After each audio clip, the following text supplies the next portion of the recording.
حضرت امام حسن علیہ السلام کے صلح کرنے کا سبب یہ بھی تھا کہ حضرت امام حسن علیہ السلام کے لشکر میں کثیر تعداد ان لوگوں تھی جن کا مقابلے کے لیے قوت اعظم نہیں تھا۔ اسی لیے جب حضرت امام حسن علیہ السلام کو جارح ابن قدامہ نے کہا کہ حضرت مولا ہم اپنے لشکر کو دشمن کے لشکر کی طرف حرکت دیں، تو حضرت امام حسن علیہ السلام نے اس کو جواب میں کہا میں اپنے لشکر میں دیکھ رہا ہوں کہ اس میں اکثر تعداد تمہارے عقیدے کی طرح نہیں ہے، ان میں سے آدھی یا کم تر کے لوگوں کی تعداد کا عقیدہ جو ہے تمہاری طرح کا عقیدہ نہیں ہے، اگر ان سب کا عقیدہ تمہاری طرح کا ہوتا تو میں ان کو ضرور بھی یہ حکم دیتا کہ لوگ دشمن کے لشکر کی طرف حرکت کر لیں۔ تعداد کا عقیدہ جو ہے تمہاری طرح کا عقیدہ نہیں ہے، اگر ان سب کا عقیدہ تمہاری طرح کا ہوتا تو میں ان کو ضرور بھی یہ حکم دیتا کہ لوگ دشمن کے لشکر کی طرف حرکت کر لیں۔ دوسرا سبب جو حضرت امام حسن علیہ السلام کا صلح کرنے کے لیے یہ ہوا تھا وہ یہ تھا کہ حضرت امام حسن علیہ السلام اپنے اہداف کو حاصل کرنے میں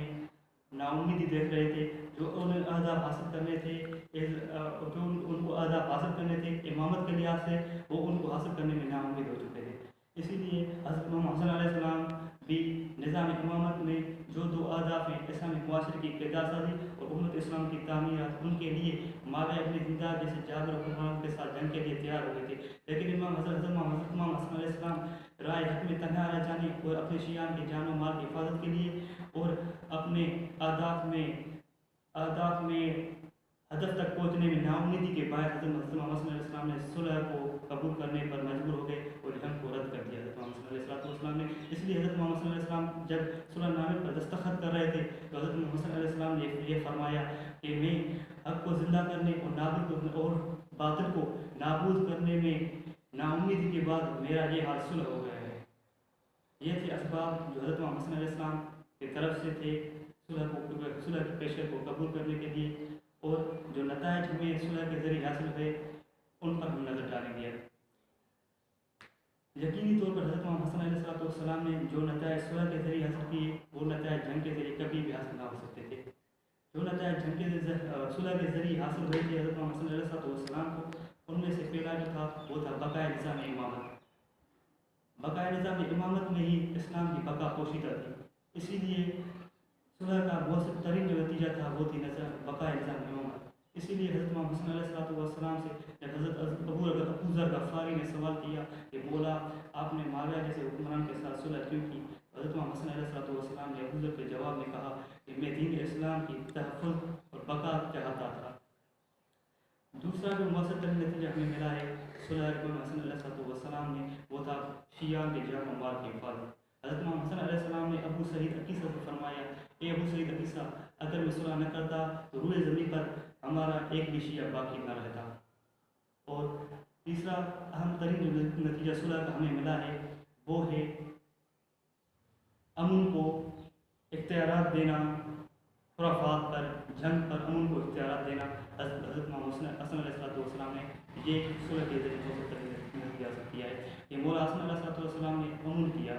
حضرت امام حسن علیہ السلام اور تیسرا اہم ترین جو نتیجہ صلح کا ہمیں ملا ہے وہ ہے امن کو اختیارات دینا،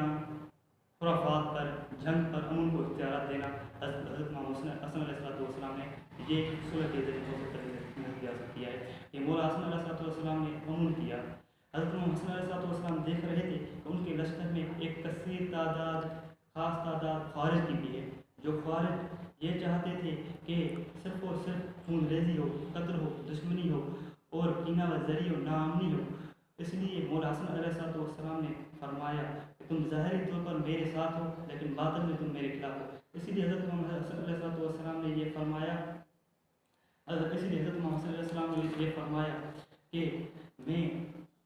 ناامنی، کینہ و زری اور جو دشمنی تم چاہتے ہو، اس سے پیار، امن اور لوگوں کے درمیان صلح بہتر ہے۔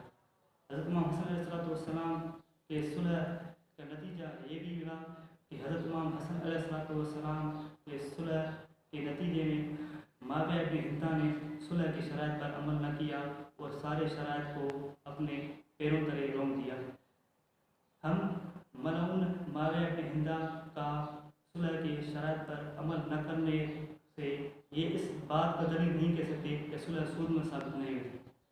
صلح سود میں ثابت ہوئی تھی کیونکہ آنے والے ادوار میں نظام امامت کا بقا ہی اصلی ہدف تھا، اور یہی مؤثر ترین نتیجہ ہے کہ نظام امامت باقی رہا، اور اسی نظام امامت کے ذریعے اقلیت میں موجود شیعہ نے اعتراف قرار کے جان و مال کی حفاظت کی. والسلام ورحمۃ اللہ وبرکاتہ.